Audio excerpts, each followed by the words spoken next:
Ladies and gentlemen, welcome into my official NFL Wildcard Weekend buffet predictions where, guys, I'm going to be giving you my best bets for the Wildcard Weekend.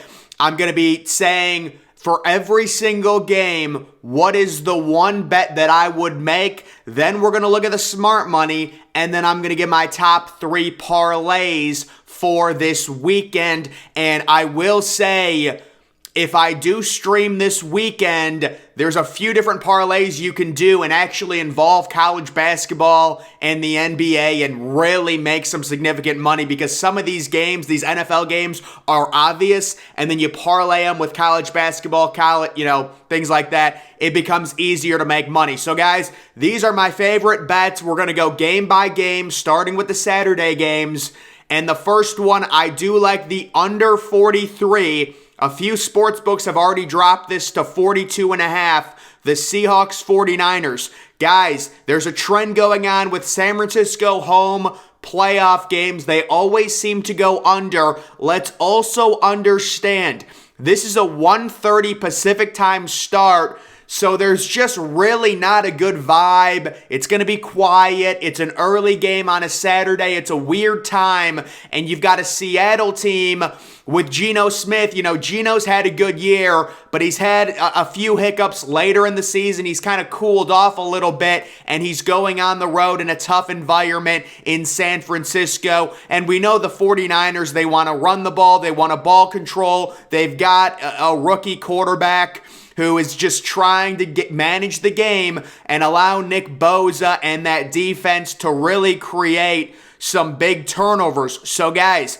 there's a big trend on 49ers home unders during the playoffs, and the 49ers, if they win this game like I expect them to, I feel confident the Seahawks don't score more than 17 points at the most, which should give us a relatively easy under 43. You could be looking at something like 27-13. That's a total of 40, and that does create an under the 43 in that one. Next, I do like the Chargers minus the 1.5 in Jacksonville. So guys, I just think it's Justin Herbert's time to really make a statement on the national stage. And also, to me, the narrative after this game is going to be that Jacksonville is still really young. Trevor Lawrence still has a very bright future, but they were just too young.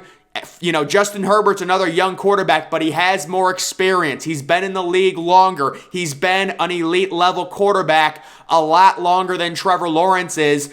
Trevor had a great second half of the year, but even in that last game against Tennessee, we saw Jacksonville's offense struggle and Trevor Lawrence miss a wide open, I think, Christian Kirk in the end zone for a touchdown. So guys, Justin Herbert goes into Jacksonville, which is an easy place to play in terms of home field, and he gets the job done. They get a lower scoring win. I do like the under 47.5 in this game, and I also like the Chargers right on the money line. And if I like them on the money line, odds are they're going to win by more than 1.5. It would be a bad break if the Chargers somehow only won by a point. I know a lot of the public money is also in on the Chargers in this game, and I have to agree. I like the Chargers. It just feels like the narrative has already been written after seeing the Jaguars struggle last week and almost lose to Josh Dobbs at home. They're not going to be able to beat this Chargers team, even though the Chargers dealing with an injury there with Mike Williams, and also Joey Bosa got injured again, so that's very tough for them, but I still do like them on the road against a young, inexperienced Jacksonville team. The Bills -9 versus the Dolphins. So guys, Miami's quarterback situation is a mess right now. Josh Allen, Stephon Diggs, that Buffalo offense, their ability to generate quick, explosive plays is really going to aid them in scoring 27, maybe even upwards of 30 points in this game. So many people love the over The over has actually gotten bet up a full 2 points. It was at 44. It's at 46.5 right now. I'm not going to touch the over-under because I have questions about Miami's offense scoring with either Skylar Thompson or Teddy Bridgewater. I'm not touching the over-under, but I do like Buffalo to win this game pretty easily. I think I've got the final score in this one at 30-14. It's just an unfortunate situation for Miami overall, dealing with the Tua Tagovailoa situation where it's like the NFL is not even going to let him play, because could you imagine if he gets another head injury during this playoff game? It would be a horrible look. They've basically told Miami, he's not available. We're not playing him. We're not dealing with it. They know that's the one thing that could ruin their league. Head injuries that mess up guys' brains and ability to think. So they're going to sit him out the rest of the year no matter what. I think this is the last game of Miami's year because I have them losing, like basically everyone has them losing to Buffalo. Buffalo on the money line is a fine parlay because it's a lock, in my opinion. And the Giants at the Vikings, we're going to say the over 48.5. So maybe a little bit bigger of a number. But guys, this game smells 30-27. I'm smelling 30-27, which is a total of 57 points and an easy over. It's going to be a close game. We know that. The Giants always play close games. The Vikings always play close games, especially at home. Good enough offenses with Daniel Jones having a decent year, Saquon Barkley, and then you've got Kirk Cousins, Justin Jefferson, Adam Thielen, Dalvin Cook. It's in a dome. There's going to be no weather affecting it. Both of these teams played. They went to overtime on Christmas Eve. They can score some points. I like this to be a higher scoring game, and I do think, which is kind of maybe an unpopular opinion, I think the Vikings win this game because they're more talented and they're at home. It's going to be close. I know the Giants are good enough to win. I respect them, but the Vikings are more talented. They're at home. I've got them winning by a walk-off field goal, 30-27. I like the over 48.5. Next, we have the Ravens at the Bengals. I'm going under 41.5. So there are huge questions right now surrounding Lamar Jackson possibly missing this game. He has a bad injury, apparently. Even if he plays, he might not be 100%. But guys, the Ravens D is legitimately elite. And Cincinnati's offense, in terms of overall efficiency, is maybe not as good as you think. Joe Mixon and the Bengals' run game has not been good the past few weeks. I think Baltimore will be able to make them one-dimensional, and they'll have a tough time getting off the ground, and especially in the red zone. I see them settling for multiple field goals against a good Baltimore defense that gets really tough when the field is condensed. So I'll take the under 41.5. It's also important to note this game is being played at 8:15 in Cincinnati. I would expect it to be high 30s, low 40s. It's going to be colder, and it just smells like the Ravens are going to keep this thing close. They're going to play a low-scoring game. I believe Cincinnati ekes it out 20-17 and wins, but there also is the chance Lamar Jackson doesn't play, or if he does play, possibly not being 100%. J.K. Dobbins should be ready to go for this game. They basically rested him last week. But I will take the under 41.5. This is another line that has dropped like a rock. I believe it was at 43. I said I loved the under. It went down to 42. And now it's down to 41.5. So it's not great value, but I still do like the under there. And then how about this? So this is my real unpopular pick. I like the Dallas Cowboys minus the 2.5 on the road in Tampa Bay. Everyone is picking the Bucs to upset the Cowboys based off of Dak Prescott, the 3 pick sixes in the past 6 weeks. He's throwing multiple interceptions every game. But guys, I think people are having a significant blind spot to just how bad Tampa Bay is. Tampa Bay is horrible against the spread. They've been that all year. People have a blind spot right now. Come on, Tom Brady is 45. I know he's the GOAT. I get it. He's amazing. But at this point, it's not going to happen. The Bucs are overrated, and I think it's due to Tom Brady and that whole factor of him being in the playoffs. I'm not buying it. Dallas is more talented. Tony Pollard will be healthy. The Buccaneers are completely one-dimensional. They're a pass-only team. Dak will be good in this game. They've been the better team throughout the season. Every analytical data point will say the Cowboys are probably 5 or 6 points better than the Buccaneers. And I do like Dallas, which is not popular, to win this game and cover the 2.5-point spread there. And then when it comes to the official smart money, these are where the experts are placing their bets.